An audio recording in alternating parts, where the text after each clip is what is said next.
자, 우리 이제 8문단부터 마지막까지 내용 정리 한번 해보자. 자, 위에서 정부가 나섰을 때와 시민이 자발적으로 나섰을 때 어떤 차이점이 있는지 봤지, 얘들아. 정부가 나섰을 때는 오히려 생각하지 못한 여러 가지 부작용들을 불러일으킬 수 있어서 그래서 시민들이 자발적으로 나서서 참여하는 것이 가장 좋다라는 얘기를 했었지. 이 사례가 시사하는 점을 한번 생각해보자. 여기서 이 사례라고 한다면 바로 위에 나왔던 시민들의 자발적 참여가 있었던 이 사례가 시사하는 점을 한번 생각을 해보자. 만약에 주체가 정부였다면, 정부에서 어망을 제안했다면 다른 여러 나라에서 그랬던 것처럼 불법 조업이 기승을 부렸을 것이다. 정부가 하게 된다면 이렇게 부작용이 나타났을 것이다. 그런데 이제 어부들이 자체적으로 제한을 두면서 자연스럽게 불법 조업이 자취를 감추었다. 부작용이 없죠.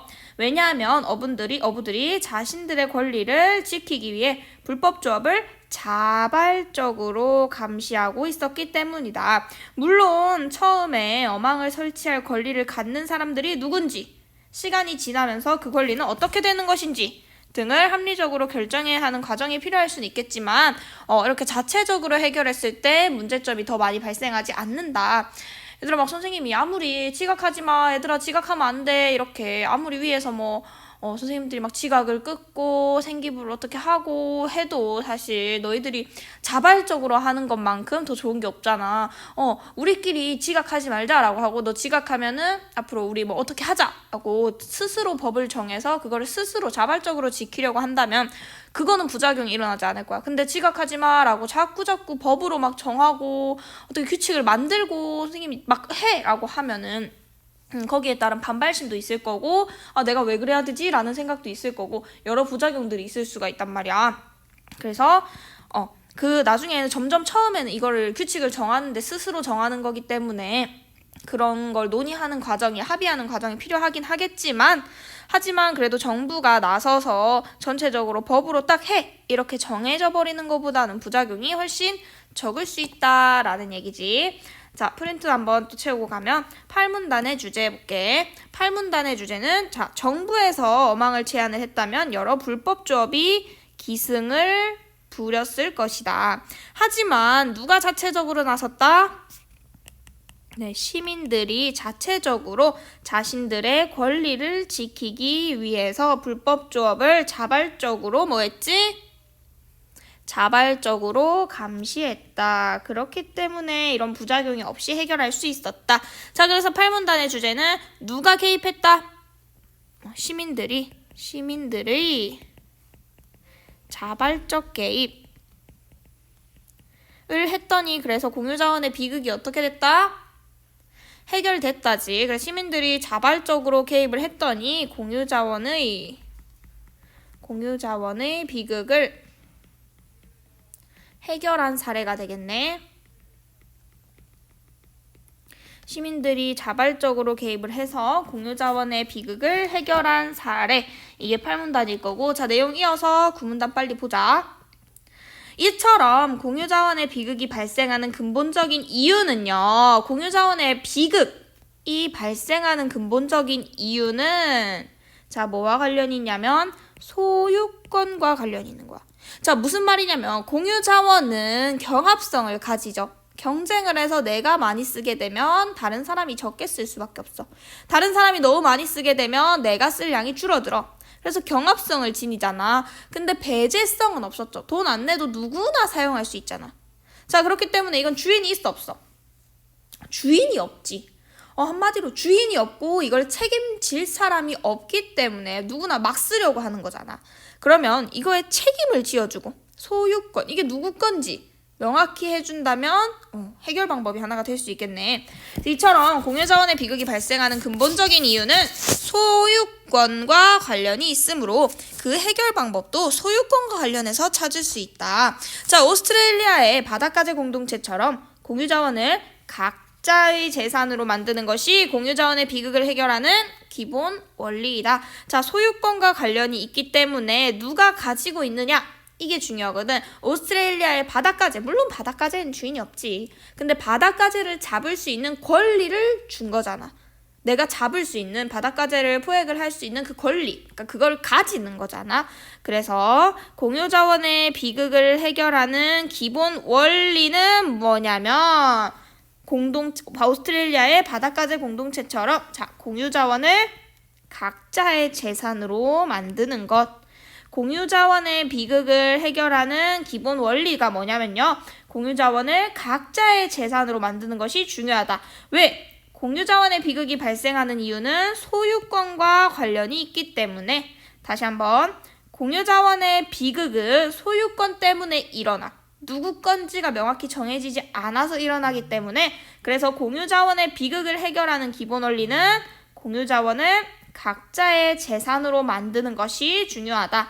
자, 됐죠? 공유자원의 비극을 해결하는 기본 원리는 공유자원을 각자의 재산으로 만드는 것이 중요하다. 자, 그럼 그렇다면 이렇게 바닷가재처럼 실체가 있잖아. 이거는 소유권을 정해주면 되는데, 그렇다면 소유권으로 해결할 수 없는 환경 문제는 어떻게 해야 될까? 자, 공기오염, 대기오염, 우리 발표한 조에서는 이런 거 많이 발표한 친구들이 있었잖아. 아마존의 열대우림이 막 사라지고 있고, 공기오염, 사람들이 다 공유자원이라고 해서 공기를 막 쓰게 되고, 이런 환경 문제는 그러면 어떻게 해야 될까? 자, 소유권을 정해주면 공유자원의 비극이 끝날 수 있는데, 소유권을 못 정하는 경우는 어떡할 거야? 우리가 마시는 공기도 공유자원이라고 할 수 있는데, 이 공기가 점점 오염되고 있다. 공기를 깨끗하게 하는 방법 중 하나는 지구의 허파라고 불리는 아마존의 열대림을 보존하여 공기를 깨끗하게 하는 것이다. 요거 발표한 친구들 있었죠. 하지만 아마존 원주민들이 열대림을 보존하여 얻을 수 있는 건 무엇일까? 자, 봐봐.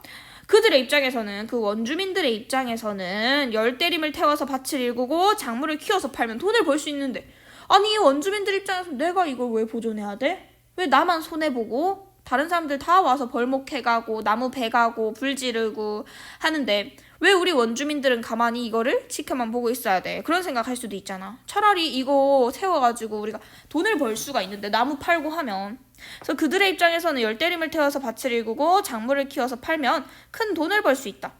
근데 그들에게 지구 환경을 위해서, 야, 너희 환경 위한다면 너희 경제적 이익도 포기해야지. 이거 팔지 마. 지켜줘. 이렇게 포기하라고 할 수가 있을까? 경제적 이득을 포기하라고 하는 것은 현재 어려운 생활을 하고 있는 원주민들에게 가혹한 일이다. 그러므로 열대림을 보존하기 위해서는 어떤 방법이 있어야 되냐면 원주민들에게 동기를 부여해야 된다. 우리가 이 숲을 지켜야 하는 이유를 명확히 해줘야겠지. 그냥 단순히 환경 문제, 환경 때문이니까 너희가 양보해. 이렇게 하면 다른 사람들은 다 환경 어지럽히는데 왜 이 열대림에 사는 원주민들만 환경을 보존해야 돼? 그러니까 이 친구들도, 이 열대림에 사는 원주민들도 뭔가 이득을 챙길 수 있게 해줘야지. 예를 들면 열대림 관광 상품을 개발하여 원주민들에게 혜택이 돌아가게 한다면 원주민들도 열대림을 보존하게 될 것이다. 이렇게. 자, 소유권으로 해결할 수 없는 경우는요, 소유권과 유사한 동기를 부여해서 공유자원의 비극에 대한 해결 방안을 모색할 수 있다. 자, 여기도 별표입니다. 자, 위에 잠깐 다시 보게 되면 공유자원의 비극이 일어나는 이유는 소유권과 관련이 있어. 그렇기 때문에 공유자원을 각자의 재산으로 만드는 것이 공유자원의 비극을 해결하는 기본 원리가 될 수 있는데, 그러면 소유권으로 해결할 수 없는 경우는 소유권과 유사한 동기를 부여해서 소유권, 내가 이거를 포기하는 대신 돈을 벌 수 있게 해주면 되잖아. 동기를 부여해서 공유자원의 비극에 대한 해결 방안을 모색할 수 있다. 그래서 공유자원의 비극을 막는 방법, 공유자원의 비극을 해결할 수 있는 방법을 글쓴이가 제시해주고 있네. 자, 해결할 수 있는 근본 원리는 시민들이 자발적으로 참여해야 돼. 그리고 기본 원리는 소유권과 관련이 있기 때문에 소유권을 정해주면 돼. 근데 소유권을 정할 수 없는 경우는 소유권과 유사한 동기를 부여해서 공유자원의 비극에 대한 해결 방안을 모색할 수 있다. 여기까지 하면은 끝날 것 같은데, 자, 프린트 한번 보도록 할게. 그래서 구문단은 공유자원을 누구의 것으로 만드는 것이 중요하다. 누구의 것을 공유자원은 주인이 없잖아. 주인이 없기 때문에 자꾸 이런 비극이 발생하는 건데 각자의 재산으로 만드는 것이 중요하다. 그렇다고 바닥까지 이건 네 거, 이건 내 거 이게 아니라 그럴 수 있는 권리와 책임을 지게 하는 거지. 자, 우리 학교 도서관에 책들이 막 많이 파손되고 하잖아. 왜냐면 이게 공유자원이고 누구나 같이 쓰는 거기 때문에 사람들이 거기에 대해 생각을 못해. 그래서 막 책 찍고 밑줄 치고 잃어버리고 하는 일들이 있잖아. 근데 이거를 우리가 함께 쓰는 거라고 생각하지 말고 몇 반이 여기부터 여기까지 관리하는 거야. 또 몇 반이 여기부터 여기까지 관리해. 그 중에서도 각 반에 누가 이 책을 관리하는지 이렇게 소유권을 명확히 정해주면 그 친구가 가지게 된다는 얘기는 아니고 책임을 질 수 있게 한다면 공유자원의 비극을 막을 수 있다. 왜냐하면 뭐와 관련이 있기 때문에 공유자원의 비극은 소유권과 관련이 있기 때문에 각자의 재산으로 만들어주는 것이 중요하다. 그래서 구문단의 주제는 공유자원의 비극을 해결하는 기본 원리가 나오네. 기본 원리는 다시 한번 소유권, 공유자원을 각자의 재산으로 만드는 것이 공유자원의 비극을 해결하는 기본 원리이다. 자, 별표 치라고 했었죠. 자, 그렇다면 신문단 마지막이었는데, 자, 공유 자원이 뭐의 오염을 해결하기 위해서. 자, 무슨 얘기 나왔지? 아마존의 열대림을 보존을 해야 되는데, 이게 뭐 때문에? 공기의 오염을 해결하기 위해서 아마존의 열대림을 보존을 해야 되는데, 근데 무조건 보존해! 라고만 강요할 순 없잖아. 왜냐면 생활이 어려운 아마존 원주민들한테는